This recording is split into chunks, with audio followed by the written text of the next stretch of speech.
আন্দোলনের একজন সম্মুখ সারির যোদ্ধা ছিলেন। উনি নতুন বাংলাদেশ গড়ার লক্ষ্যে এনসিপিতে কাজ করতে এসেছিলেন। রুমির এই যে তার মরদেহ উদ্ধার এবং তাকে যে অবস্থা আমরা দেখতে পেয়েছি, এটাকে এনসিপির জায়গা থেকে, জুলাইয়ের সম্মুখ সারির যোদ্ধার জায়গা থেকে আমরা স্বাভাবিকভাবে নিতে পারছি না। আমরা কিছুদিন আগে শরীফ ওসমান হাদি, যিনি ঢাকা ৮-এর একজন প্রার্থী ছিলেন, শুধু তাই না, বাংলাদেশের ফ্যাসিবাদ বিরোধী এবং আধিপত্যবাদ বিরোধী লড়াইয়ের একজন অন্যতম নেতা ছিলেন। তিনি আমাদের মধ্যে বীর হিসেবে অবস্থান করছেন এই মুহূর্তে। আমরা তার সুস্থতা কামনা করে আল্লাহর কাছে ফরিয়াদ করছি।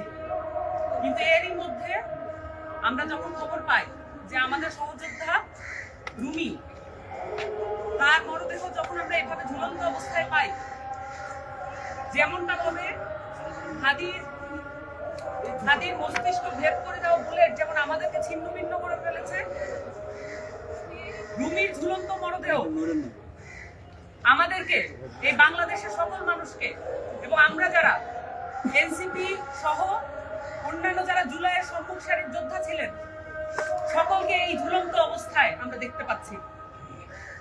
আমরা দেখেছি জুলাই ঘোষণাপত্রে জুলাইয়ের যারা সম্মুখ সারির যোদ্ধা, যারা শহীদ পরিবার এবং যারা আহত হয়েছেন, যারা এই পুরো অভ্যুত্থানে সক্রিয় অংশগ্রহণ করেছেন, তাদের নিরাপত্তার কোনো ব্যবস্থা করা হয় নাই। আমরা এও দেখেছি জুলাই সনদ এবং সংস্কার নিয়ে দিনকে দিন আলাপ কমিয়ে দেওয়া হচ্ছে। এমন অবস্থায় যখন পুরো দেশটাকে একটা এমন নির্বাচনের দিকে ঠেলে নিয়ে যাওয়া হচ্ছে, যেই নির্বাচনে কিভাবে পুলিশ বাহিনী, আইন শৃঙ্খলা বাহিনী এবং অন্যান্য যে নির্বাচন কমিশন সহ এই রাষ্ট্রীয় সংস্থাগুলো কিভাবে কাজ করবে সেটা কোনো সঠিক কোনো রোডম্যাপ নাই। একই সাথে নির্বাচন কমিশন শরীফ ওসমান হাদির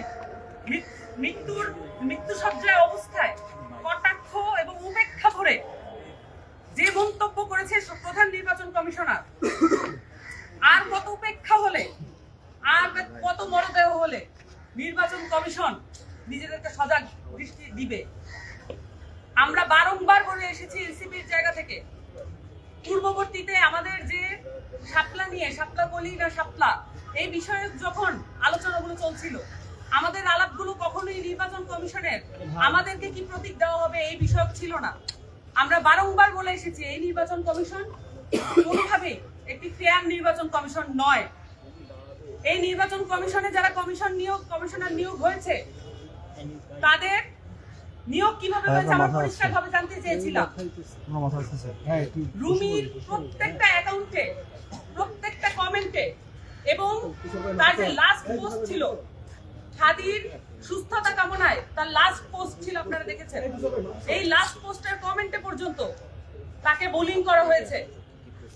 গত 13ই নভেম্বর রুমি ধানমন্ডি থানায় একটি জিডি দায়ের করে এবং সেখানে অ্যাকাউন্ট এবং ফোন নাম্বার সহ হুমকি দাতাদের লিস্ট সে উপস্থিত করে।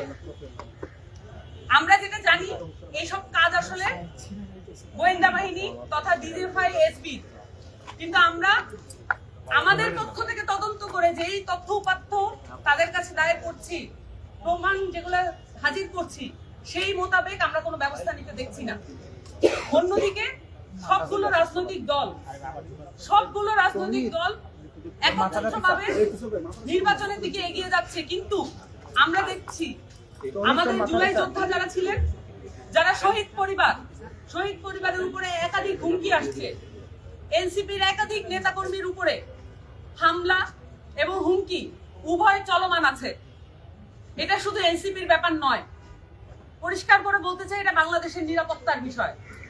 এখানে দিল্লি, পিন্ডি এবং নিউ ইয়র্কের আধিপত্যবাদ বিরোধী যত সংগ্রামী যোদ্ধা আছে, সকলের প্রতি, সকলের জীবনের প্রতি হুমকি আছে।